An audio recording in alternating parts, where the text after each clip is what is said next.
It's time for the absolutely... I'm on my way! Completely! I'm almost there! Random! Why are there so many stairs? Podcast! Oh, jeez! With Andrew Rhodes. Hello, everybody, and welcome back to the Absolutely Completely Random Podcast for Saturday, June 4th, 2022. I'm your host, Andrew Rhodes. I'm tired. I'm exhausted. I've had one hell of a week, even though it was only 4 days because of the holiday, but still, welcome to my hell. And on this journey into my hell, let's talk about what we're going to be seeing.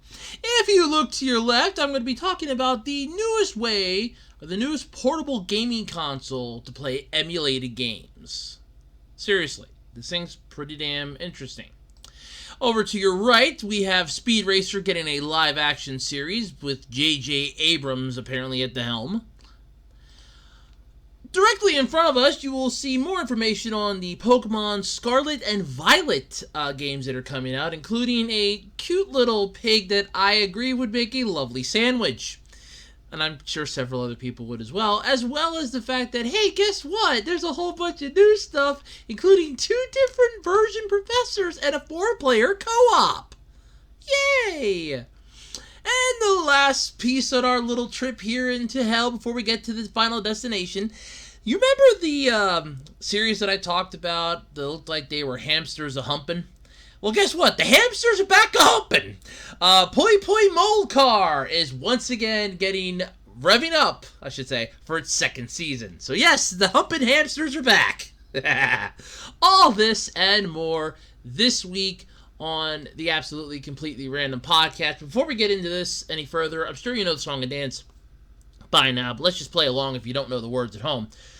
ARHOADS-2012 on eBay. I have a wide variety of stuff for sale. One person's trash is always another person's treasure on the worldwide flea market that is eBay. I mean, where else can you find half the crap that you probably didn't even realize you needed and at a price you can afford? You can get anything on eBay. Clothes, toothpaste, food, you name it, you can find it. I guarantee it. Even car parts for those of you out there that are car enthusiasts. You can get sci-fi memorabilia for those of you that are Trekkies. You can get anime stuff for us otakus. There's a wide variety of stuff for sale. Electronics, toys, video games, consoles, you name it, they have it. One-stop, gotta-shop place for your crap to be. That is eBay. And while you're on eBay, come check me out. They didn't even sponsor me. Hey, eBay, sponsor me. It might be a good idea. I've been singing your fucking praises for free at this point. Kick a little bit back to me. I'd appreciate it. Well, I'm not that popular, so that's probably why they don't. But either way, my eBay page, if you want to come check me out and see what I have up for sale, ARHOADS-2012 on eBay. I'm also over on Twitter, @OtakuRhodes, the official Web Designer 18 Facebook page. We do have a Patreon and a Ko-fi page if you want to help support the channel.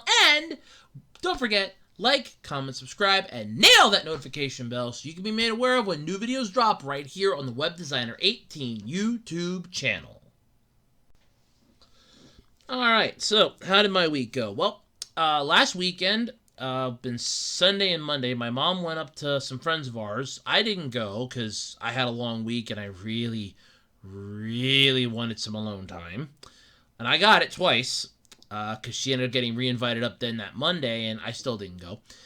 Then she goes, well, you probably should have came up. You would have gotten along with the one person's kid that was there. Oh, yeah, cool. But, yeah, so I spent last Sunday and Monday working on my gaming computer. Basically, it's a computer that I'm fixing up to do emulations and that. Not too shabby. It's pretty good so far. I'm still fine-tuning the tweaks, so there's still some issues with it. So it's a work in progress. It's like that hot rod that a guy or a person... I shouldn't even say a guy. Like, someone puts together... You know, like that neighbor that you had that had that, like, a cherry red hot rod in their driveway and they're working on it like weekend after weekend after weekend. Yeah, that is pretty much what I'm doing with this computer at this point. Granted, there's only so much I can 2. Given my expertise, and worst case scenario, if I have to change out the fucking motherboard, I will be pissed. But you figure I'll cross that bridge when I get to it. For now, everything works, though. I do like it. It's really cool. I recently found a graphics card for it on eBay for about $20. I get to add in this weekend, so yay. But I did. I actually found a decent graphics card, and cheaply too, because those bastards are fucking expensive. Holy Jesus, are they expensive? But this is a small. It's a smaller size computer, so it can only take X amount of size. So I'm like, oh, well, that's fine. I'll work on it. I'll that's fine. I don't care. So I just got to pop off one of the little metal things to stick the one thing on to that's already taking up the one open spot, and then after that, it's time. I'll test it out, see how that works for playing my games, because I'm still having issues with the one. And then after I got this damn card, this is the true story on this, okay? Literally after I get this damn card, and I'm thinking to myself, I bet you good money. And I'm thinking this, I'm like, I bet you good money that it's because I'm hooking it up to the HDMI port and having it go through a VGA cable then to my little monitor. I bet you good money that's what's causing my issue. And I'm like, I bet you. Then I'm like, you know what? I wanted a better graphics card anyway, because this is a computer that I did use. This was I got this from the local fire company. They, took all their stuff off of it. I, took care of wiping their existence off of it. That's fine. Save for the one directory that just still says the name of the thing, but I'm in the process of fixing that. I had to Google search how to do that. I wasn't even sure, but it's basically mine. I mean, aside from hard resetting it, but this thing has been around for like a good 2 years. I don't want to have to go through 2 years worth of updates again, just to get this thing up and running. So I'm like, no, I'm going to do it this way. Because it's just easier to rename stuff than it is to blank something and start from fucking scratch. Unless you have no other fucking choice in the matter. It's kind of easier just to blank it and start from scratch. So that's what I kind of did. Yeah. That was Sunday and Monday last week. I did watch Belle. I got the DVD Blu-ray combo pack for Belle. My mom and I watched it last Saturday, and I'm sure by now you've seen my review of it. Pick a fucking lane is all I gotta say. That movie was... The trailer... I said it perfect. The trailer wrote a check that movie just barely cashed. And I stand by that phrase. But that was Saturday. Sunday I did my computer thing. And the sad thing was, watching Belle made me want to watch Summer Wars. So then I watched Summer Wars, and I'm like, this was so much better. Like, so much better. And that was Sunday. I watched that. Monday, I watched some Sea Control, just to see if it was still on Tubi. And I'm like, oh, what the hell? I'll pop this on. Tuesday was back to work. Wednesday was back to work. Thursday, back to work. Friday was this weekend yet. It's just... This was my third week in my new job, and I just kind of feel like I'm being chucked into the deep end in a way. Even though I know they're not going to come out and say it, and they're going to go, we kind of want you to get up to speed quickly, because I kind of feel like two of the people want to take a vacation because they're supposed to later this month, and they don't want anything to possibly ruin said vacation. And I'm just kind of like... I'm not comfortable doing certain things yet. I'm still a little nervous. I'm still trying to figure everything out. I have some of the stuff down, but I'm not going to say I'm a master at it yet. Oh, you need me to look somebody up? Okay, let me try the number they're using. Okay, let me try, the address. Okay, let me try, okay, do you have their account number? Okay, I can look it up that way. Basically, that's the entire thing right there. And it just kind of feels like when they keep throwing more stuff onto me to do, it's like, well, here, we need you to do this. We need you to do this. Okay, well, now you're going to be in charge of handling this. You're going to have to take care of this. You need to handle this. You need to handle this. You need to handle this. I know it's an administrative assistant position, but for me, it kind of feels like I'm the fall guy at this point. I mean, I might just be it might just be my imagination, but I kind of feel like I'm the fall guy here. That's basically I have to be here, I have to do this, or else I can't really ask them questions. And yesterday was need you to call somebody back, give them a pricing, and explain this to them. And then when they were trying to explain it to me, to be honest, I did get lost. And the one manager was there, and he's asking me, well, where exactly did you get lost? Let's try to figure this out for future purposes. Where did you get lost? And as I'm trying to explain where I got lost at, he's kind of getting this look like, this is what you're supposed to do. How are you getting lost in this? It was very easy to understand. I'm thinking to myself, no, it was easy for you to understand. It was not easy for me to understand. But then the fact that what I think in the back of my mind, and I just didn't want to say it, was that there's going to be follow-up questions that I'm not going to have answers to. Like, what if they ask this, this, or this after I give them this? Oh, no, you're covered if you just say this one broad term. Yeah, but that doesn't answer the question. Therein lies my point, but that's another thing. So, yay, third week into my new job, not even made it a month yet, and I kind of feel like I kind of feel like I'm screwing myself. So yay, there's that. I mean, I'm not really eating, so there is that. Because I mean, granted, I could munch on something. I did have something Thursday. The one person did bring in some donuts. They had an early morning meeting, and I'm like, okay, I have to get something. I was starting to fall asleep. It was kind of hot on Thursday. I'm like, I'm gonna at least eat something to kind of keep my strength up, so I'm not like getting queasy on my stomach, drinking water all day. And it's like, yeah, it's like I'm just kind of. That's kind of the thing. I kind of feel like I'm at, but yeah, I'm trying though. I'm not giving up. It's just at this point, I feel like the Damocles sword's over my head on it. If I don't do this, if I don't get up to speed faster, I'm probably gonna get fired. So there is that, and that's the last thing I freaking need, because I don't need family coming down on me about how I got fired from a job. So yeah, don't need that. So I have to make sure that I at least do well, and just figure out the solution to these problems. I brought a couple things home with me to study. I can pull up their website. I should I've been reading their website like Tuesday and Wednesday.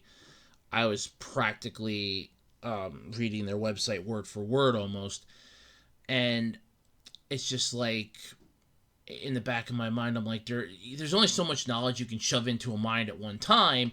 Whether or not it sticks, that's the problem. And it's when you end up chucking 8 different things on top of somebody, something's gonna end up falling out of the newer stuff. It's like trying to shove everything into a bucket, and the bucket's going to eventually get full. It's going to start spilling over. So it's like, what do you got to do then? Something's either going to pop out the bottom, or it's just going to flop out over the top. So something's going to happen here.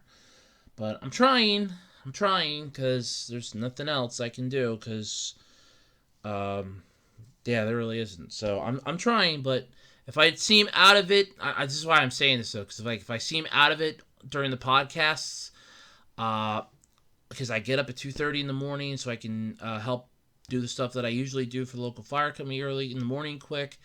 I get maybe half an hour to an hour nap, and then I work for 8 hours straight.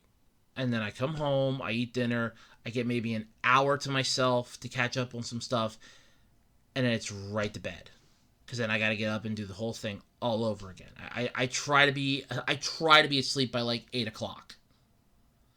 I'm not even joking. I try to be asleep like 8:30 at the latest. I try to be in bed. Because then I got to get up at 2:30 and do this whole thing over again. So that is literally how my week goes. It's get up at 2:30 in the morning. About 8:30-ish, I would go home, change, run. Basically, well, I can walk up to work. Happily, it's the good thing I can walk to work. But walk to work's about 5-6 minute walk, and then I worked there for 8 hours straight. Walk home, so it's another 5-6 minute walk, and then I basically I eat dinner, try to catch up on some stuff that happened during the day, and sleep. That is it. So yeah. That is my life now. I'm trying to get everything figured out. I'm trying to get everything mastered so that I don't have to keep asking them questions, because I know that that's pissing them off. They want me to keep doing more and more at work because they're chucking more stuff on me. Like, okay, well, here, you're doing this, you're doing this, you're doing this, you're doing this, you're doing this, because it kind of feels like either they don't want to be there anymore, or they want me to just take over so that they can enjoy, they can go, well, here, okay, I don't have to come in today, Andrew can handle it. Or I don't have to be there today, Andrew can handle it. I'm getting so many mixed signals, it's just, I don't know, but I'm not here to complain. I'm not here to complain. It's just, I'm giving you an update just in case I seem out of it. Because I am, honest to God, I am tired. I didn't get to sleep till like 9 o'clock last night because I was catching up on something. And then I got up this morning and I fell back asleep. I'm like, okay, it's 2:15. Let me sleep for like another 10 minutes. And I woke up and it was 2:45, and I'm like, son of a bitch. So yeah, I mean, it's just, that's just what happens. Like that nice vacation, that nice day off I got, which ended up getting ruined then anyway because I had to take care of something else. But yeah, so fun. But that's how my week's gone. So let me know how your weeks went in the comments. Anybody that actually listens to my show and cares anymore. I don't know. Maybe I can stop doing this. I don't know. I mean, no, people still like my show, I guess. But oh well. Yeah. So let's get into this, shall we? All right. So let's start off this week with this new portable gaming console. This actually looks pretty interesting. Now, I'd seen some, I want to say, previous models of this.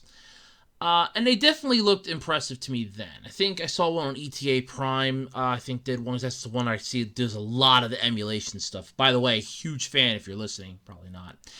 But the Steam Deck has unquestionably revitalized people's interest in handheld gaming on anything other than Nintendo's massive cock. And that's the... I'm sorry, but it's true. The Switch has become Nintendo's massive penis at this point. It is... Nintendo strokes it off of that every single day, and we, the people, have to deal with it. But yes, but it never happened. 2022 would still have been a year packed with Switch-sized gaming devices, primarily thanks to the evolution in the world of emulation. Right at the front of this pic...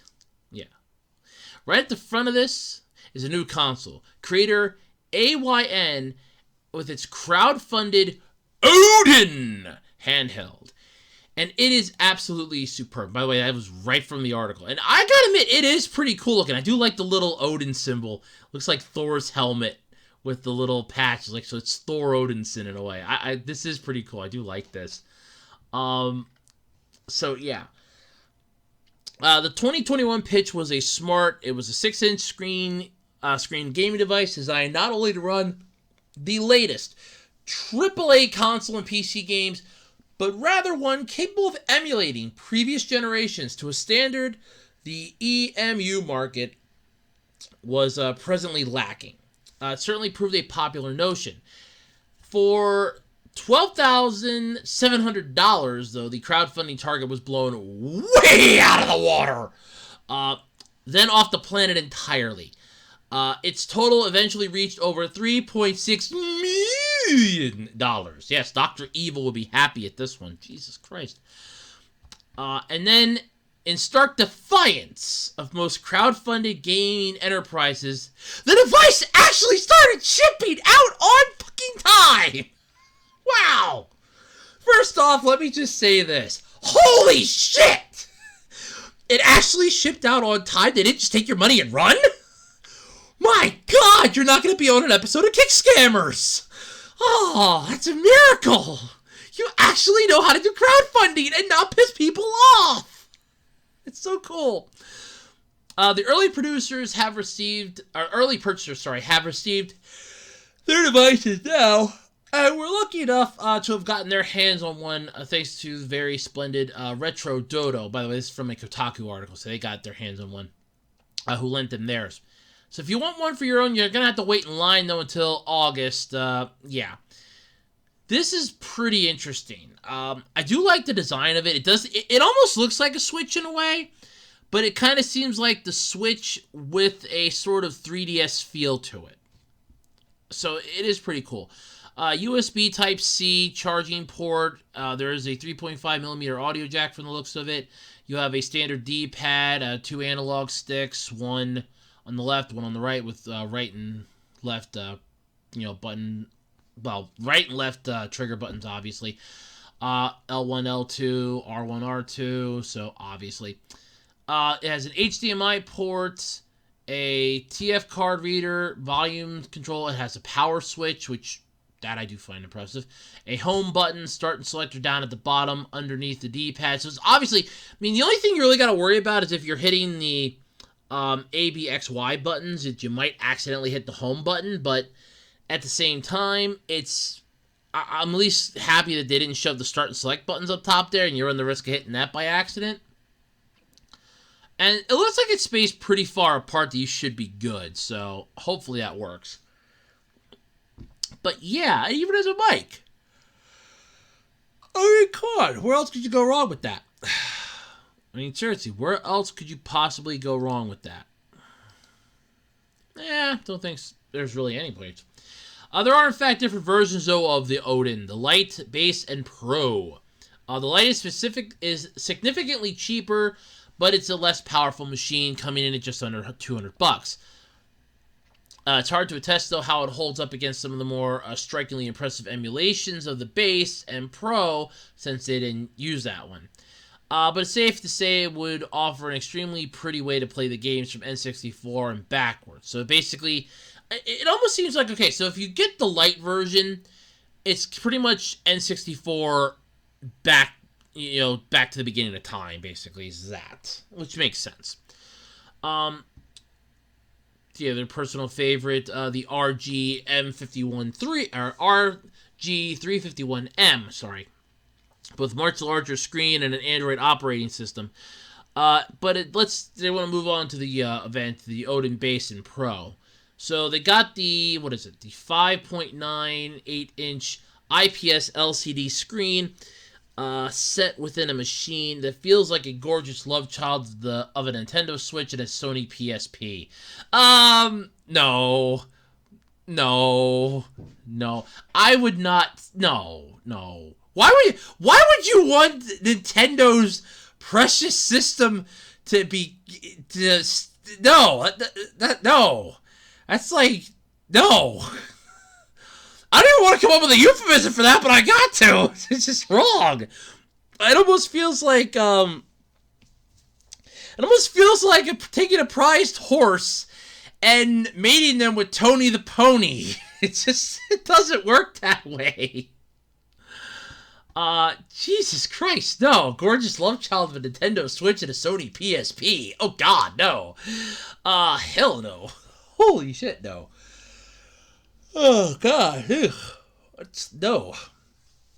Yeah, it's far comfier though to hold. It's bigger than a Switch Lite, but it's smaller than a Switch. It carries Snapdragon 845 and 4GB or 8GB RAM, depending upon whether you have a Base or the Pro. The only difference between the two are the storage and battery life. The 64GB and 128GB of onboard storage, and a 500 milliamp or 600 milliamp battery, respectively. So, okay, so my guess is the base one gives you 64GB of space, 4 gigs of RAM, and a 5,000 milliamp hour battery. Cool. Whereas the Pro Edition gives you 8 gig RAM, 128GB of storage, 6,000 milliamp battery life. That's impressive. It's a very solid feeling plastic case. It feels slick and inexpensive. Yeah, blah, blah, blah. It's basically they're stroking it to it. But yeah, it is pretty cool. Would I be doing it to the extent that they are? God, no. But obviously you can play some emulations on the one that they have, because I do see Dolphin. I'm pretty sure that one's an N64 emulator, the one with the little tricolor block. I think it's an M64 emulator. Yeah. Odin comes with a bespoke version of Android 10, rather than the more usual Linux-based OS of most emulation machines. This also gives pause as they've learned their way around the RetroArch and put them in their less familiar territory. It turns out they were a big silly. Because playing with the Google Play Store right there, you can just download absolutely any emulation software that takes your fancy, including RetroArch. So that is pretty cool. And for those of you out there, yes, there is ways to actually do emulation on like an Android tablet. There's like Google Play Store does have emulation for it. The sad part is, let me actually check this. I know that there's like 1 or 2 of them that I know of. Come on, load up. Thank you. Come on. Load, you bastard. Stupid pile of crap. Oh, there we go. Now it's loading. I wish things would... I wish things would move when you want them to and not go slowly. Oh, wow. So I go onto the Google Play Store. Yeah, you tell us this is a random podcast. Anything can happen. Go onto the Play Store, and one of the first things it says, recommended for me, the baby in yellow. No! I do not want to deal with Satan's child. Sorry. No! Not happening. So, yeah. Okay, so for emulations, at least via Google Play, obviously you got RetroArch, which is the one that looks like the Space Invaders. No duh. Dolphin, so you can play some GameCube games, provided GameCube and Wii, provided your system can handle it. The PSP emulator, there's like 2 of those. The Draw Stick DS emulator for DS games. RetroArch, which, does it do like everything, or is it just like certain things it does? That's what I'm checking here. Yeah, it looks like it does a lot. Cross-platform support. Yeah, it looks like it does a lot. Can't really tell, though. Open source projects. Alright, well, it doesn't look too bad, but, yeah, alright. Cool. Interesting. Oh, cool. It's available for your device. You can install it on your freaking computer. Oh. Interesting. That is interesting. But yeah, so like going back to the underneath emulation things, you have My Boy, which is a Game Boy emulator, but then you gotta pay for that one. That one's not free. You gotta pay for that. It's $4.99. Jesus Christ. SNES 9X, EX Plus. There's the Classic Boy Pro Games emulator. Front-end emulator that's got like a television, Neo Geo Pocket. Dear God, why? I'm sorry, who the hell is playing the Neo Geo Pocket shit anymore? I don't think anyone would be playing that crap. So there's another one on here, the Emu Box. Where you can play, it has a PS1 emulator, a NIN emulator. So there's like a PS1 on here, so that's not bad. And there's a few of them. There's a My Boy Light, so you can play some Game Boy stuff without having to, bust your ass bank wide open. They got Duck Station, which is PS1. Super NDS emulator, which is, I'm assuming, 3DS? Seems like it. Okay, that one is M64. Okay, so yeah, that is definitely an N64 emulator, the one with the box. So I was right about that. An NES emulator, which, alright, that's not bad. Retro Game Center, emulator shader, Super Retro, 16-bit SNES emulator. There's a PSXE for Android, which I think is PS1 stuff. It's PS1, I take it. I think this one is PS1. But anyway, I mean, this little pocket thing here is pretty damn cool. Yeah. I mean, it's not bad. It's interesting. You gotta buy docks for it, so obviously, this is basically a Switch, but for emulation. Yes. Oh, well, okay, here we go. Oh, no, that's for gamepads. Okay, let's see here. So what we got here? For Android, it's a PlayStation emulator of PSX and PS1. It's a port of the famous EPSXE for PC. Provides very high compatibility, less than 99%, more than 99%, a good speed and accurate sound, and it is designed for smartphones and tablets, 1 to 4 players. Button mapping. You can use external game pads like Bluetooth or USB, such as the Wiimote, C-Axis, Xbox 360, Moga, Epiga, analog sticks. Yeah, okay, cool. Interesting. Not gonna lie, that is interesting. Yeah, I mean, it's pretty cool. Granted, okay, like I said, it looks like it's only PS1 games, it seems like. I mean, if it could handle PS2 games, I'd be happy. Hell, I'd be down for that. If it could handle PS2 games, I'd be down for that. But, yeah, I mean, it makes sense in the long run. But yeah, so that's just literally type in emulation or emulators, and that's what you get. There's a whole crap ton of them on Google Play. So yeah, I mean, it is pretty interesting. So yeah, if you backed Odin, congratulations, you might be getting one of them early.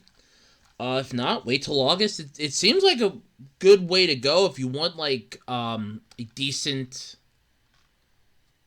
game in a way. It's not bad though. It handles PS2 Spider-Man, at least in terms of running a solid frame rate. The textures can get glitchy though, and like the city was having a seizure. So, okay, it can't handle a lot of PS2 games, and honestly, that's understandable.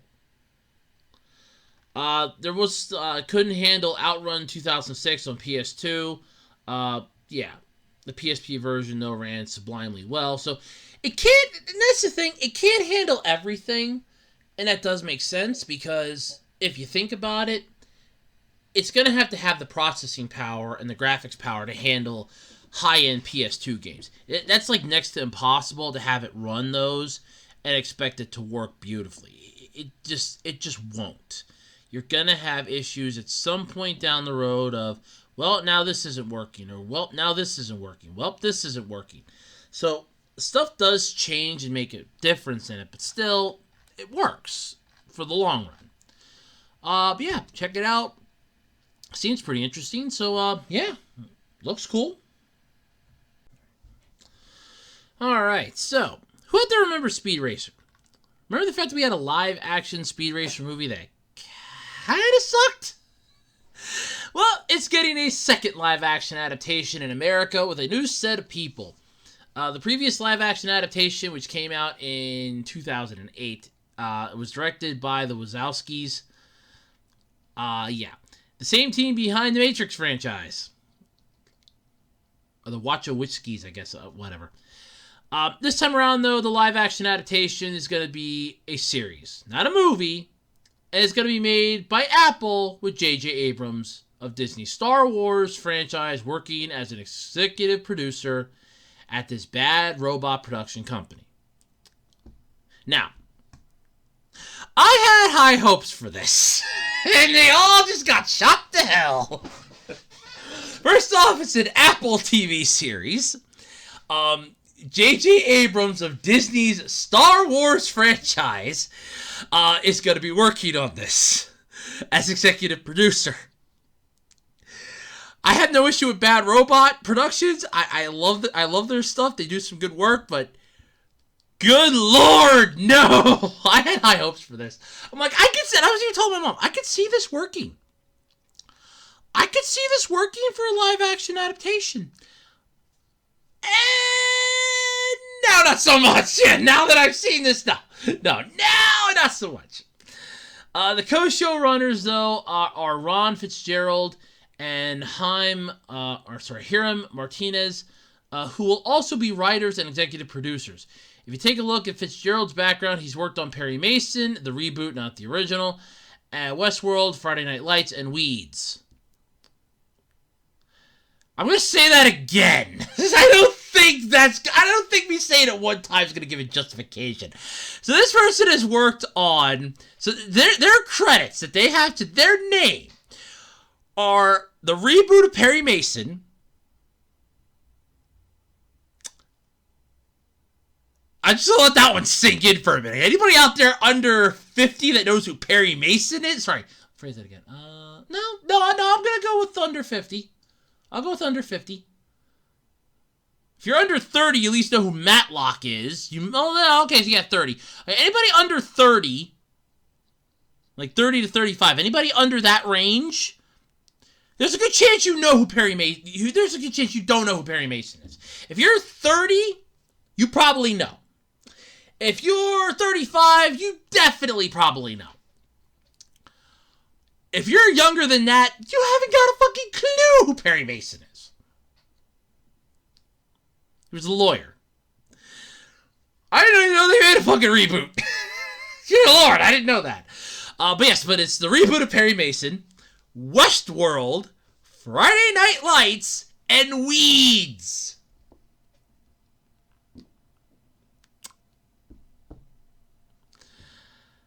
So, I'm already now really not having high hopes. They're going in the ground fast. Oh, Lord, they're dying here. But looking at Martinez's background, he's worked on Snowfall, Snowpiercer, Shut Eye, Get Shorty, and The Last Ship. Now, I've seen Get Shorty. I have seen trailers for Snowpiercer. Whether or not it's any good, I don't know, but I've seen trailers. However, again, here expectations were way up here. I'm like, okay, this could work for a live-action adaptation. I kind of feel like I'm the yodeling guy in the cliffhanger game when The Price is Right, going over the edge because some jackass that came up from Contestants Row decided to say that the price of that blender right there, this, Chef Pro 195 Triple X, this thing can deep fry, this thing can basically shatter the ice right from your freezer and not even chink the blade. So that was $5,000.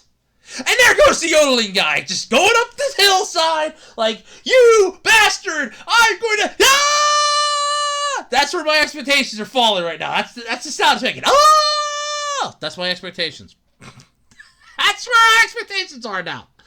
The announcement did not say when the series might debut or how far along they are in making it. Please, God, don't let it come now. I'm sorry. I don't want it to be this. I was so looking forward to this. I'm like, okay, this could work. I'm not a huge fan of Speed Racer, by the way. I hate the series. There's a plot hole in it this massive size of the Earth. There's a fucking plot hole in this thing. I'm not gonna lie, I kind of think the souped up car is cool. But then again, I also liked Kit from Knight Rider, so what does that tell you? But yeah, Speed Racer began as a manga called Mach Go Go Go! Okay, sure. By Tatsuya Yoshida. Came out in the 60s. Hence why Speed Racer looks like Freddy from Scooby-Doo dyed his hair, ditched... Oh, sorry, he still has the ascot! Why does he have the ascot? What the fuck is with that thing? That's the thing with Scooby-Doo. I never understood that whole... Did you ever see them dance in Scooby-Doo? Did you ever see that?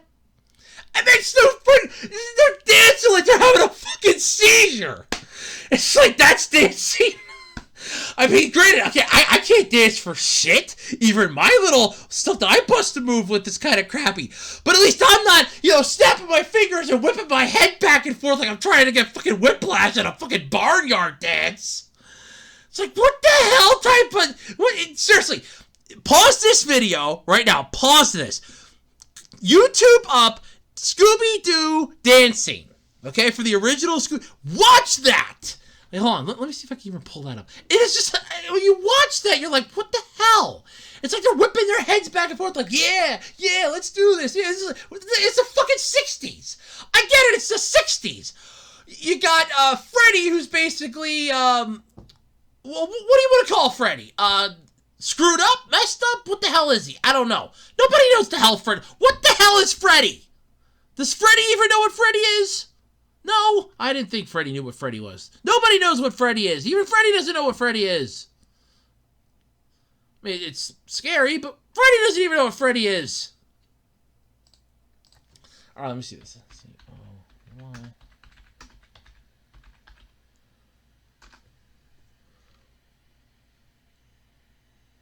All right, here we go. At the school dance in a barn, mind you.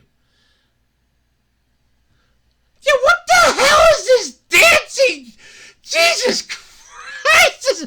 What the hell is this? It's like they're not even moving. It's like, what the? They're not even moving. It's just I'm just gonna swing my arm and pick up my leg. That's all I'm doing. What the hell is this crap? This is dancing to them. That's dancing to them. They have what? Fred and Daphne doing their weird ass little. What the hell was that? Oh my god! No! Okay, so Speed Racer was made in the '60s. That explains why Speed Racer's got the same stupid ascot that Freddie Jones has. Got it. Moving on. It's made back in the '60s. Everybody has an ascot in the '60s. I'm gonna say historians 20 years from now are going to find historical records of the '60s. They're going to find something that was made in the '60s. Okay, like Scooby-Doo or, you know, I'm going to go Scooby-Doo, Speed Racer. They're going to go, the '60s, everyone wore this weird piece of cloth around their neck. And then the year 4000, that's going to make a comeback. And they're going to go, yeah, it's a retro style. This was made back in like the 1960s. This was their way of showing independence. No, it's because Freddy from Scooby-Doo did it. Now everybody's doing it. I don't even know how Freddy from Scooby-Doo did it. Nobody knows why Freddy from Scooby-Doo did it. Nobody knows why Scooby-Doo did it. Alright, but anyway, Speed Racer came out in the '60s, and it was soon followed with an anime adaptation. The anime adaptation ended up reaching the US in '67 with an English dub and the new title, Speed Racer. Because Mach Go Go Go just does not roll off the tongue. That doesn't. Could you imagine that? What are you watching tonight, honey? I'm watching Mach Go Go Go. The hell is that? I don't know. Why did they just call him Speed Racer? They had the theme song. Oh my god. Racer X, the Mach 5. Or the weird way that they talked. It's like, oh. Everybody ever see that parody on Robot Chicken? They talk like that. That's how they talk. I will ride the Mach 5. Ha ha! Jesus Christ.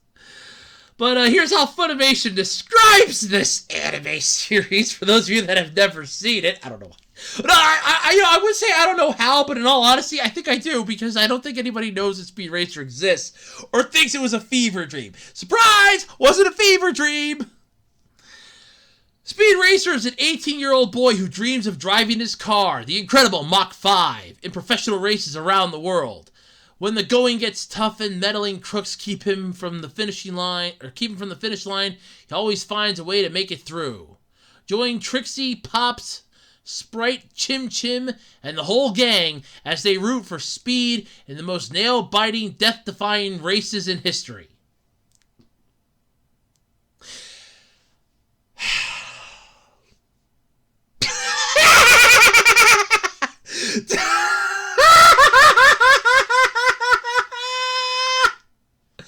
Okay, part of that's true. He has always wanted to drive the Mach 5. His father said no, because his brother supposedly died in a race. That's why he doesn't want Speed to do it. Though I'm kind of thinking either the dad was on Speed when they came up with the name Speed. Jesus Christ. I like that. But when meddling crooks keep him from the finish line, he always finds a way to make it through. Yes, because the Mach 5 is like the fucking Batmobile, and it has a fucking answer for everything. Push 6, and the axles just rise the fucking car 5 feet in the air. You just go right over top of the vehicle. Push 1, and buzzsaws come out of the front of it to just chop shit down as it's going along. It's like Hong Kong Phooey's freaking Phooey Mobile. It's like Speed Buggy on crack. Sad part was I was interested in this live action adaptation. I thought this could work. Did not see that it was the J.J. Abrams of Disney's Star Wars franchise. That ruined Star Wars, you fucks! Disney fucked Star Wars! They're still paying for this! Oh, but the first movie went nuts. That's because people were idiotic and went to go see the damn thing. Hey, here's a newsflash for you. Spoil the damn movie and no one's going to want to go see it. You now live in the era of the internet. It's not like one of my pipe dreams or one of my dreams on my bucket list if I ever make time travel happen. Go back to when The Empire Strikes Back came out. Walk out of the theater and go, man, I cannot believe that Darth Vader is Luke Skywalker's father. Just to see how pissed off people get. Honestly, that's on my bucket list if I ever make time travel. Go back to see The Empire Strikes Back, walk out of the theater, and ruin it for everybody. That's my goal. Disney just fucked the pooch. And when people pulled their ass on it, all of a sudden it's like, no, we did good with this. You fucked the franchise! You haven't done, okay, here's a new Jedi. Cool, we get that. The whole reincarnation, metachlorian bullshit. Fine, cool, whatever. Then you have the whole Luke Skywalker's an outcast.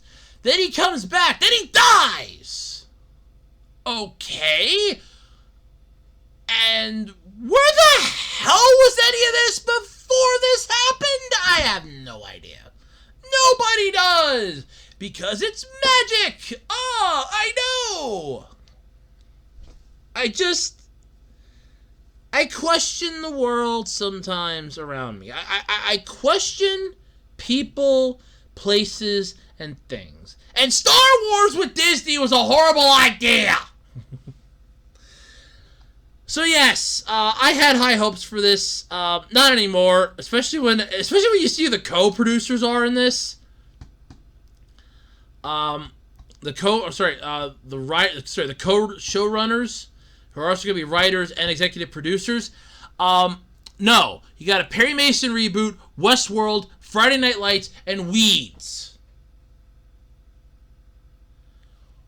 Only one of those would even possibly work for this, and that would be Westworld. Weeds? Weeds? You were begging on the street for money, weren't you? And they decided to give you a chance. Weeds! God! No. Nope. Screw this. Nope. Live action adaptations are a horrible idea. I'm back to my thought process, and they suck. Alright, so there's been some massive announcement with the Pokemon Scarlet and Violet games. Yes, there's a crying Lee Cock, or Lee Chunk. And it would make a great sandwich, because it's a pig that looks like it's crying orange tears. It's so sad. Aww. Yeah, Lee Conk. Yeah. So the Pokemon Scarlet and Violet trailer introduced players to 3 new exciting Pokemon. The fluffy and electric Pawmi. Seriously? Pawmi? Pawmi? Pawmi. You've run out of names, haven't you? The greasy, gasping, What the hell is this name? Smoliv? Seriously, Smoliv? And the little piggy Lechonk. Yeah, who's already the subject of adoring fan art and the odes of protections. And odes of protection. He's a pig, we must protect him. But in this chonk-eat-chonk world, no one can protect the crusty-eyed pig from my vicarious appetite. It would look delicious on a sandwich.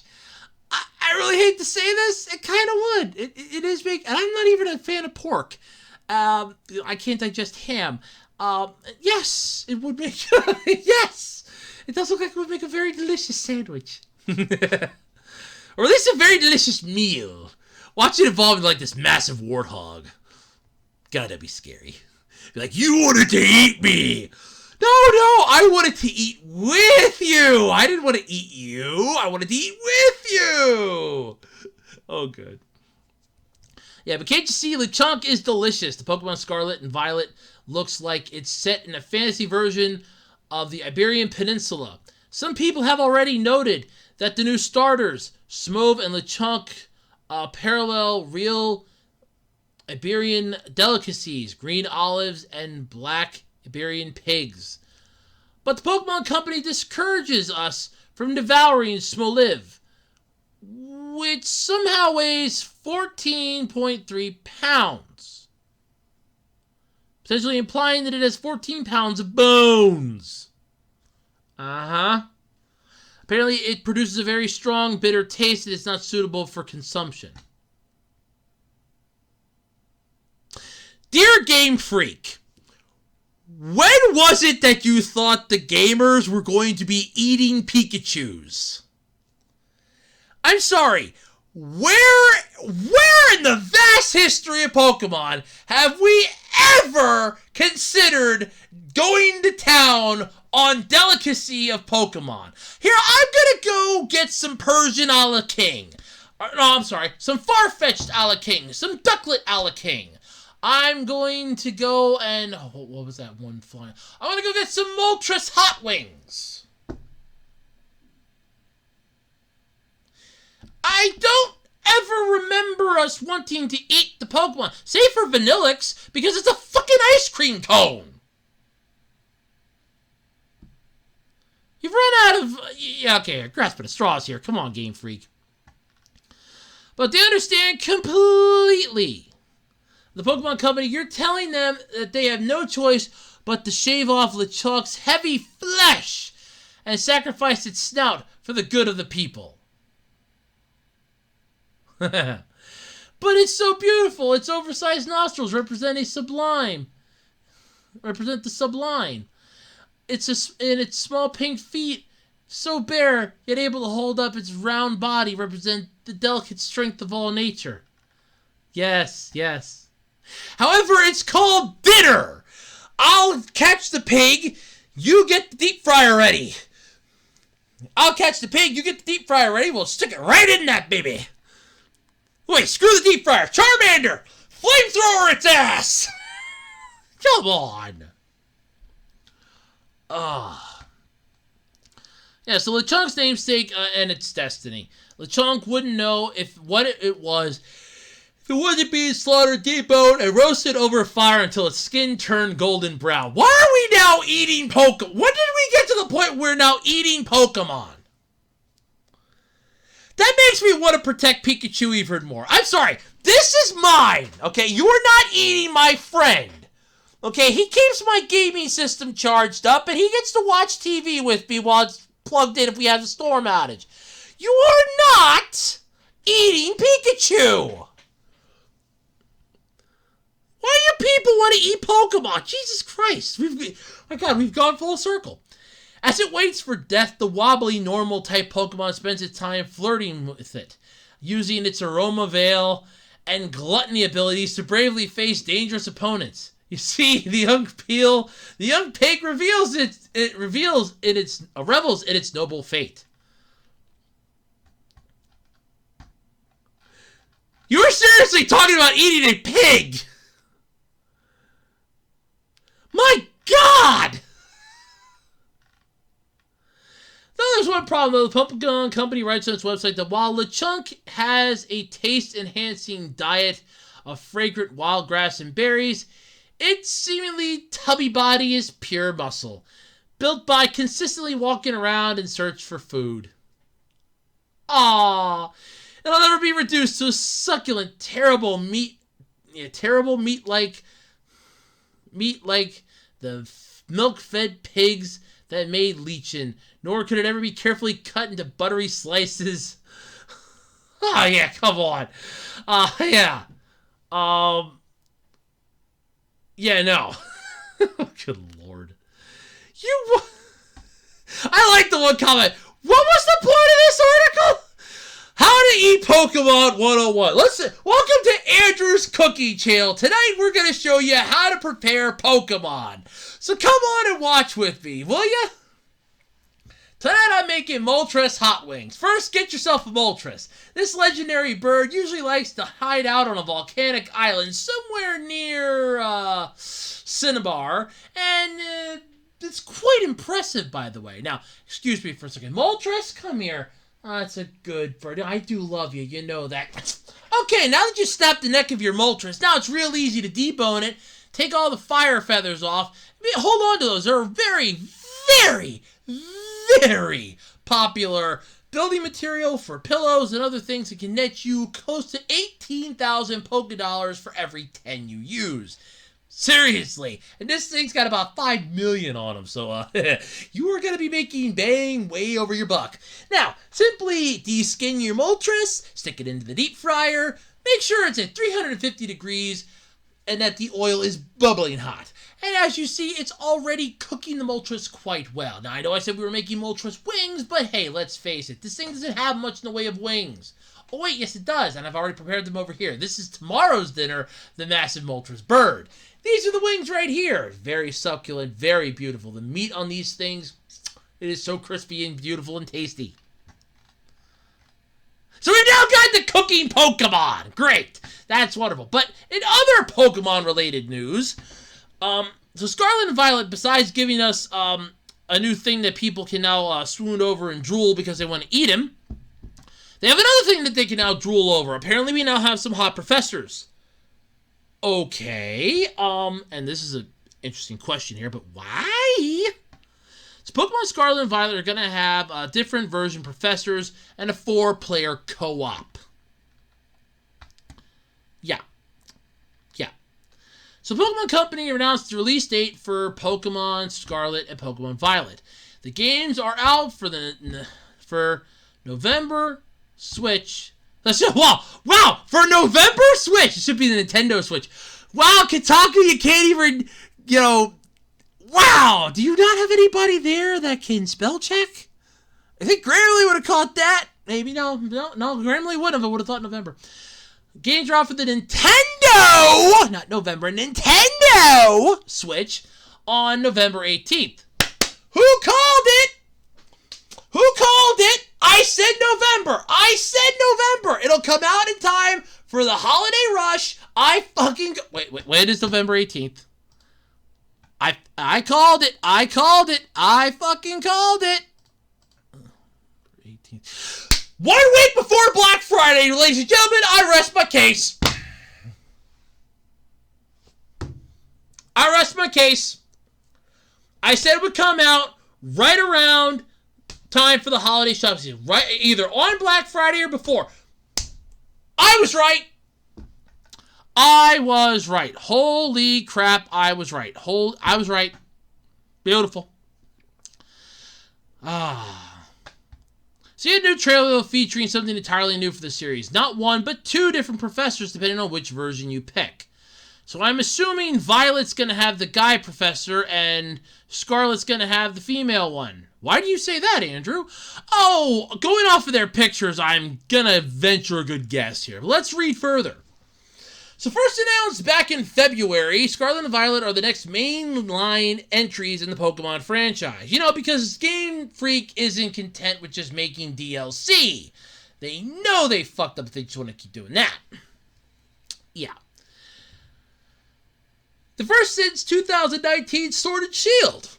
Although Pokemon did take an did go a bit off the ramp earlier in the year with Pokemon Legends Arceus, the prequel spin-off action and adventure gameplay akin to Monster Hunter. And hey, why don't we have that again? Oh, I know, because you didn't like it. That makes sense. You didn't like it. Oh, no, I get you. I get you now. I get you. Yeah. Uh-huh. Although I like, though, that apparently the one person that was in charge of Pokemon has now left Game Freak, and I remember thinking when I read that, are we finally going to get a real-time Pokemon game now? Like, we finally going to get something that we've needed for so many fucking years? In other words, though, you'll find yourself in a tiny town with like 5 buildings. You struggle to choose a best friend from the 3-eyed, watery, adorable baby animals. In this case, Spiritigo, the grass-type kitten Pokemon, Fuecoco, the fire-type sort of crocodile dinosaur thing, and Quaxley, the water-type duck with an extremely stupid-looking hat. Yeah. You then watch as your best friend slowly grows up into a formidable monster capable of leveling towns, and then direct them to do battle against the best friends of other people. Over the course of your adventure, you cobble together a team of other terrifying creatures, stroll around the countryside with 6 of them in tow. You battle evil, you take names, you kick ass, and then eventually you kick down the front door of the Pokemon League, say, I'm taking over this bitch. They try to put up a fight, you spank their ass, and you take your seat upon the throne. Did I miss anything? No? Good. Yeah. But the 2 versions are going to add some new elements. To wit, there are 2 aforementioned oddly grown-up looking professors. Professor Sada and Professor Turo. Dating back to the old days of Oak and the very first games, professors and Pokemon serve as guide and mentors to the players. More like annoyances because you're basically doing their giant fetch quest throughout the whole fucking thing, but I'll let that go. It's true, though. Yeah. And of course, though, these are to be the first ever open world Pokemon games in the franchise. With confirmation today that players will be able to approach the game in their own order, we're told. You'll experience a world where you're free to explore at your leisure, and you're not in an order dictated by the story. Did you ever play the original Pokemon games? I didn't know this for the longest time. You just need to make sure you can get the poison badge. Okay? Okay? Once you get the poison badge, you can use Surf outside of battle. You can go down to Cinnabar Island. You can battle Blaine before you battle Sabrina. You can battle Blaine before you battle Sabrina and Erica. You could skip Lieutenant Surge. You could skip Misty for a little bit. If you need cut outside of battle, you're screwed. The only ones that you're really mandated into an actual battle against, gym leader-wise, was Brock. Misty, kind of, granted, you need the cut badge, but you can put her off for a little bit. I mean, yeah, you need to be able to use cut outside of battle.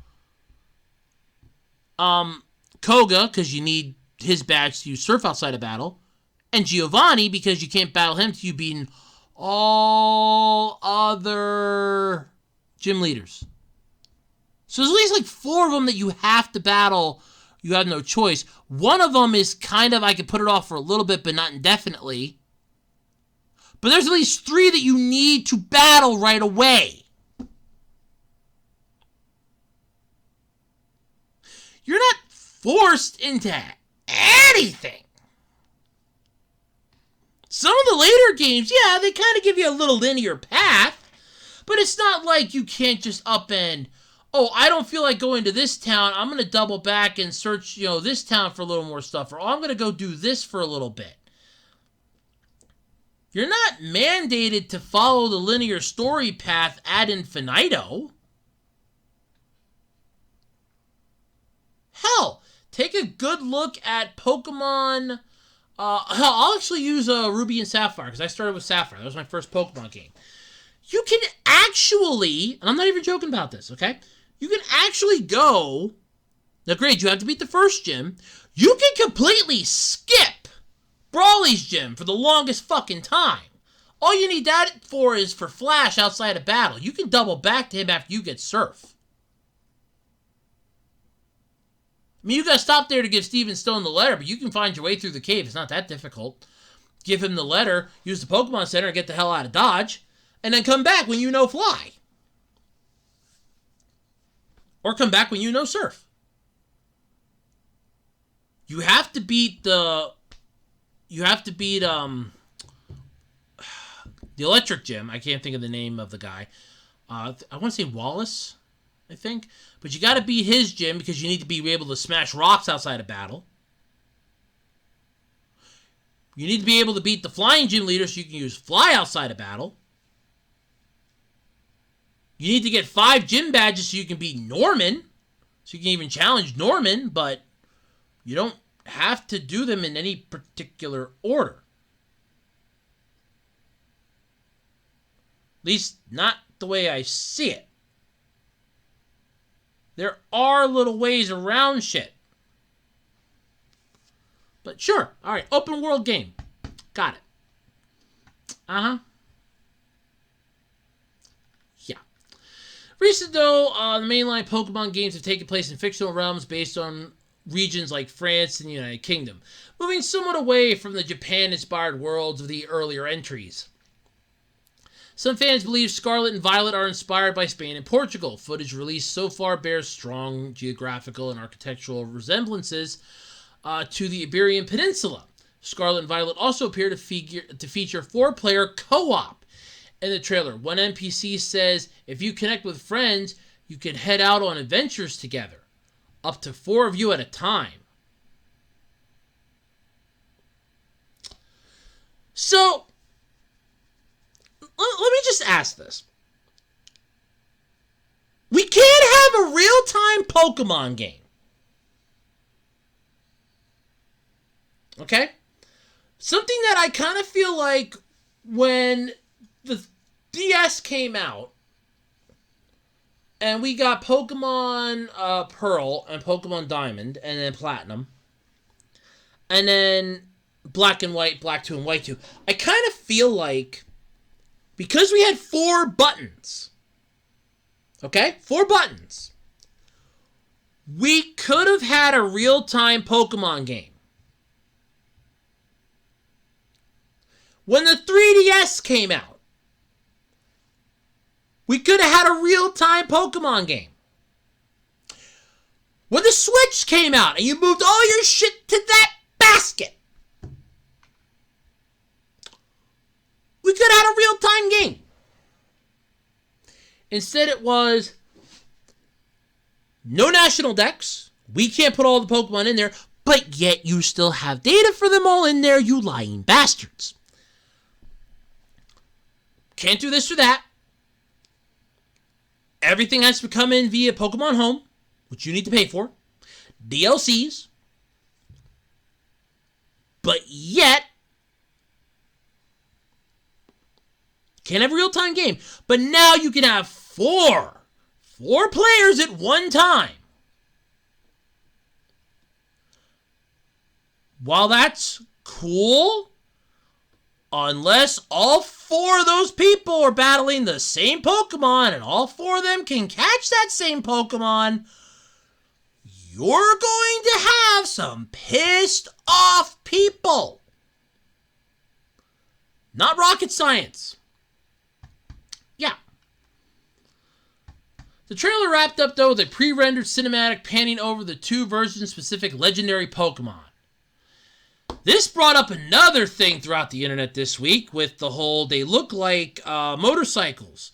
People were actually comparing Scarlet's to Yusei Fudo's Dual Runner. Some were even going, it looks like Kamen Rider Dragon Knight's Survivor card monster.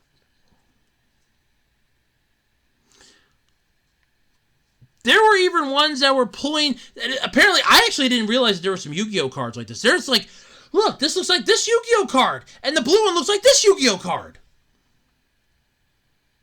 Which, honestly, I do like the one Yu-Gi-Oh card. I actually want to look that up and try to find that. But I was like, holy shit. If they're right. So the upcoming 2 entries, though, are the cornerstones of the Switch's stellar 2022 lineup. Which took a massive hit when Breath of the Wild 2 got pushed back to next year. So next week, you're going to see new releases of Nintendo's long-dormant soccer series, Mario Strikers.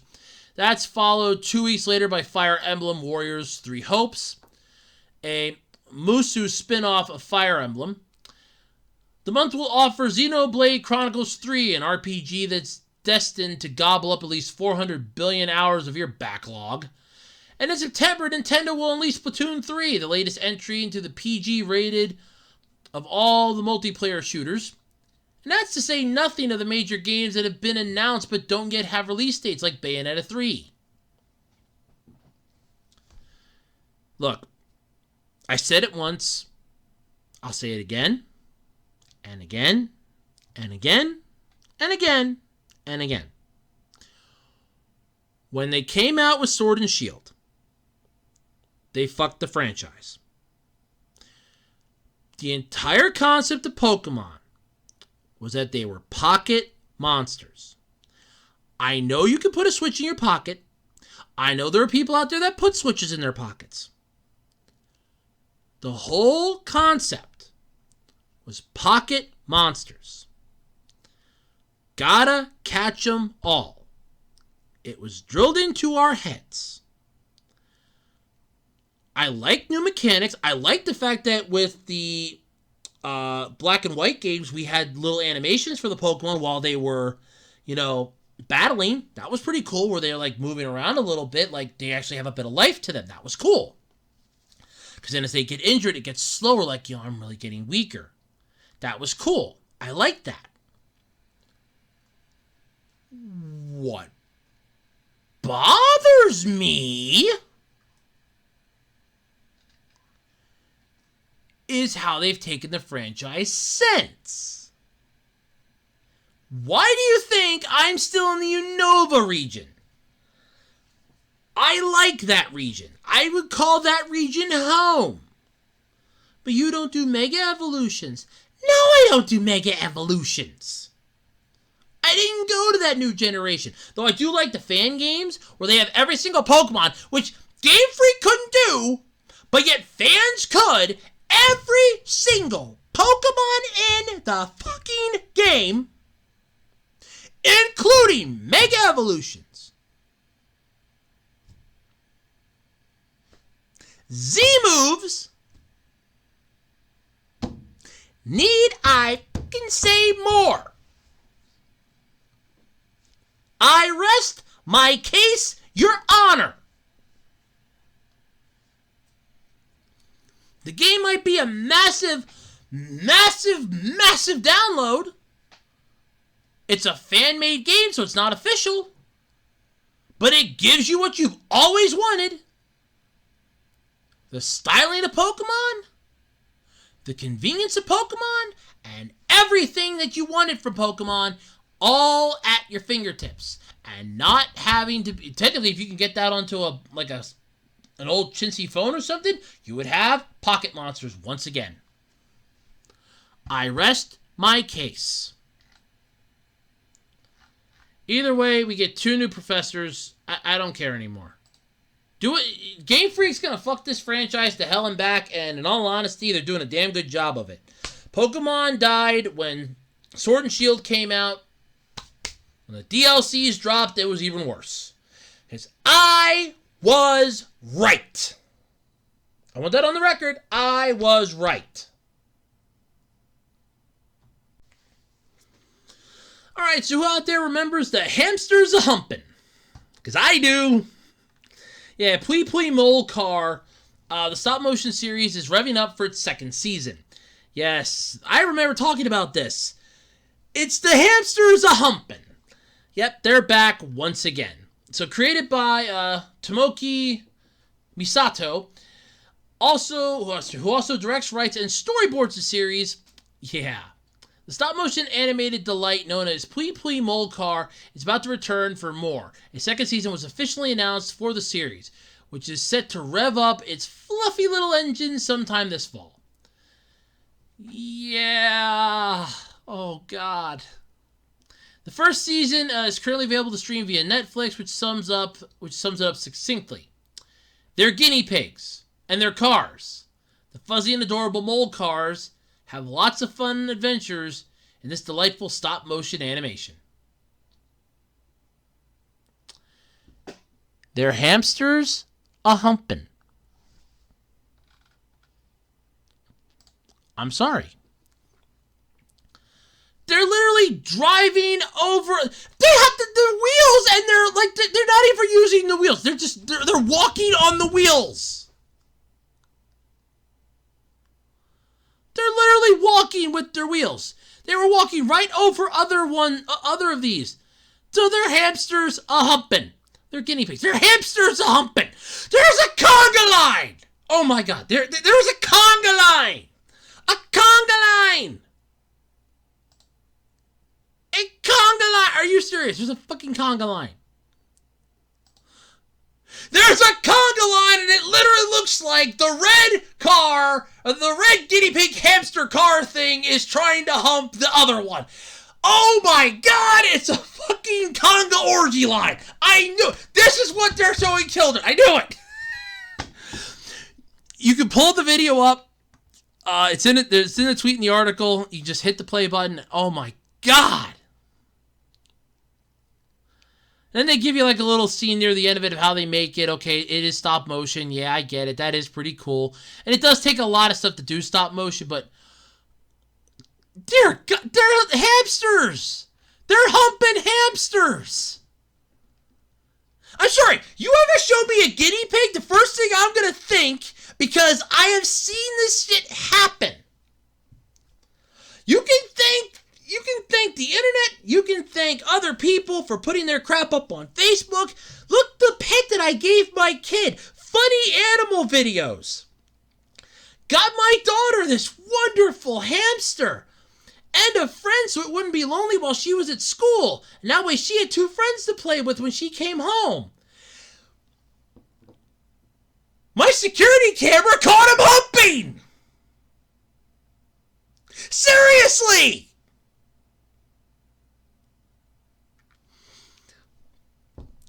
They're Molcars. They have wheels, yet they walk like their feet. It's cute. That's about the only thing it's got going for it. It's got the cute factor. It has the cute factor going, but by good Lord, they're hamsters a-humping. Okay, they're humping hamsters. That's what they are. They're hamsters a-humping. That's exactly what they are. They're hamsters a-humping. I got nothing else to say about it. They're hamsters a-humping. They're humping. Well, they're guinea pigs. I don't care if they're rodents with wings. They're hamsters. They look like hamsters. They're guinea pigs. There's something a-humping. Okay, it's the humping 4-footed creature. Guinea pig, hamster, whatever. They look like hamsters to me. They're like hamsters a-humping. Okay, they're guinea pigs. Okay, so they're guinea pigs a-humping. Same concept, different creature. Alright, everybody, and that's going to do it then this week for the Absolutely Completely Random Podcast. Thanks, everybody, for tuning in this week. Don't forget, like, comment, subscribe, ring that notification bell so you can be made aware of when new videos drop here on the Web Designer 18 YouTube channel. Don't forget, we do have a Patreon and a Ko-fi page if you want to help support the channel. I mean, I'm still doing this either way, so it doesn't matter. And above all else, thank you for everything. For being here, for subscribing, for putting up with my complaining, my ranting, my talking, my general thoughts and other stupid shit. Thank you. It wouldn't be possible without people like you. Thank you. Until next time, I'm Andrew Rhodes. This has been the Absolutely Completely Random Podcast. Bye, everybody.